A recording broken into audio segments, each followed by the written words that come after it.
Welcome to Saga Spectrum, the channel that explores the legends of our ancestors.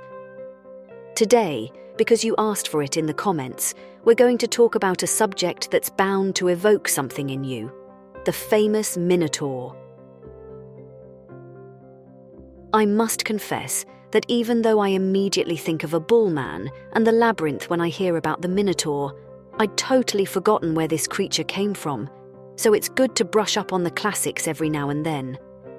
As I was saying, when we think of the Minotaur, we all think of the terrible chimeric beast that was locked up in a labyrinth to protect the population.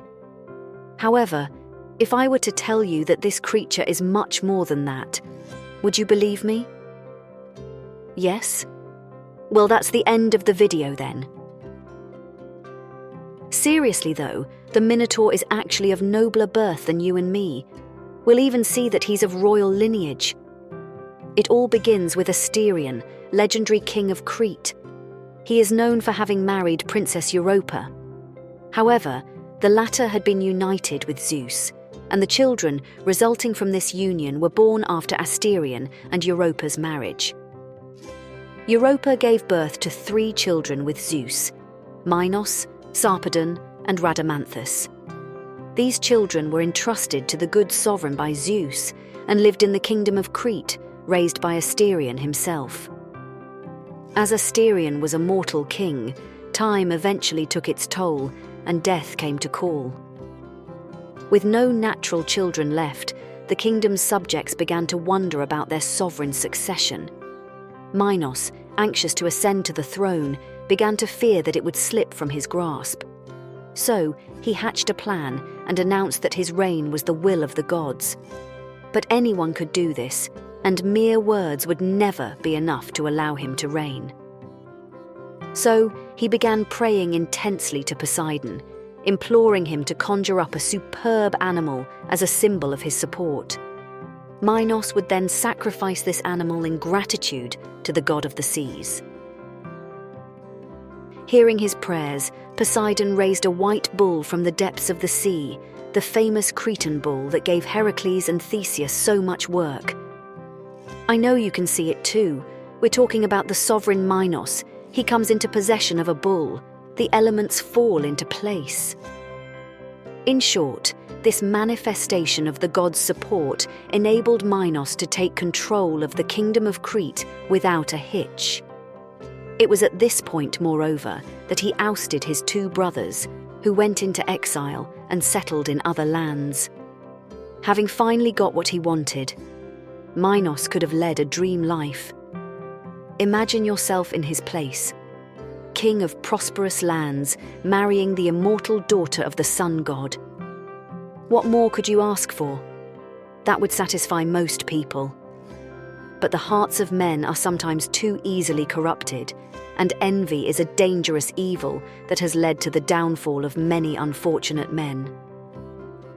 And so, Minos, amazed by the divine animal, decided to alter the agreement he had made with Poseidon.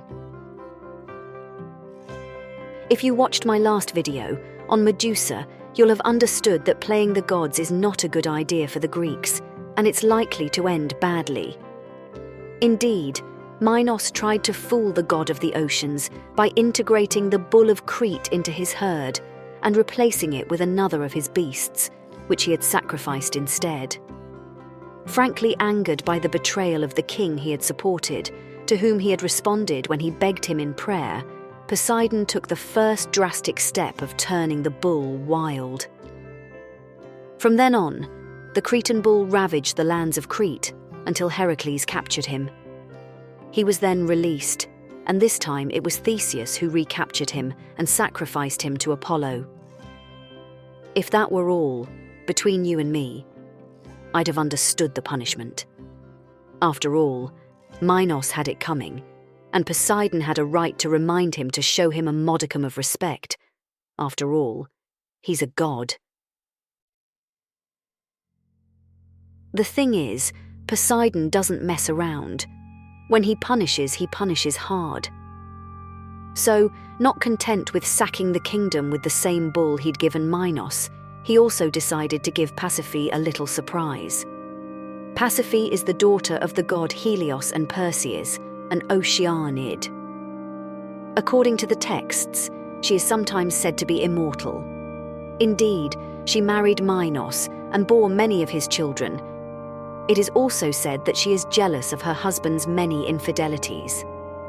And so, Poseidon decided to bewitch Pasiphae. From then on, she would fall in love with the Cretan bull. I think we can all agree that Poseidon sometimes has the weirdest ideas. To support her in her amorous impulse, Pasiphae calls on the famous architect Daedalus, then exiled from Athens for murder. The rest of the story is pretty gripping, so hang on to your seats. Daedalus builds a wooden cow, hollow on the inside and covered with cowhide.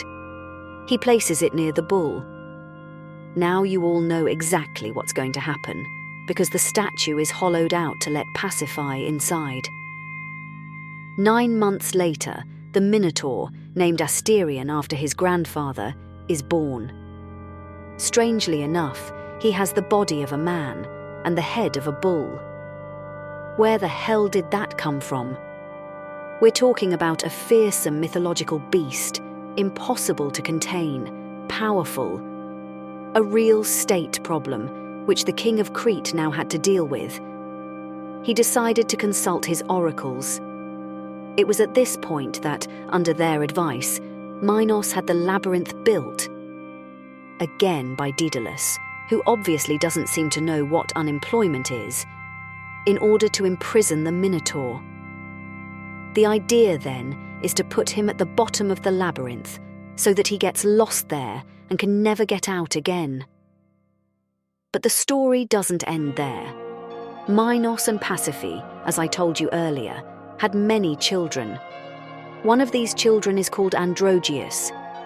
One day he took part in the Panathenaic Games, a sort of religious festival held in July in Greece at the time.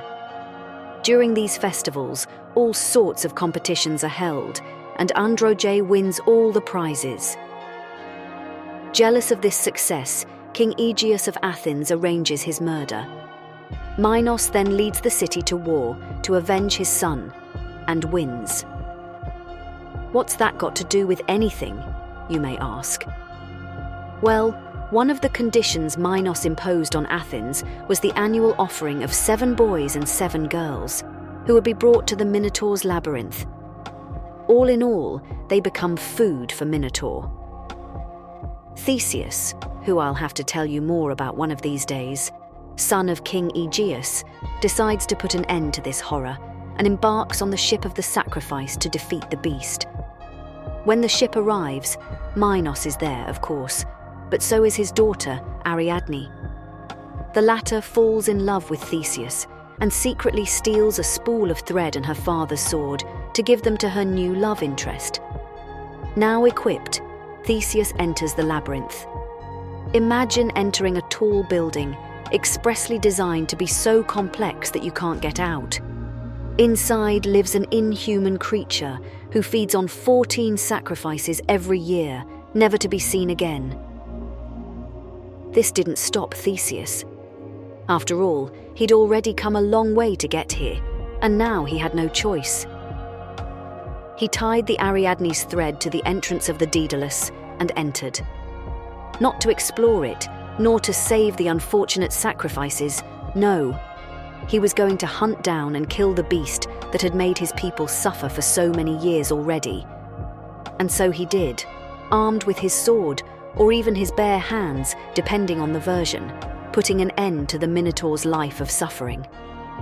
I say life of suffering, because after all, his only crime was to be born different from the others. And that meant he had to live alone, in the middle of an inextricable labyrinth. A harsh sentence all the same, don't you think? That concludes today's video. First of all, if you liked it, or simply learned something about the Minotaur, let me know in the comments.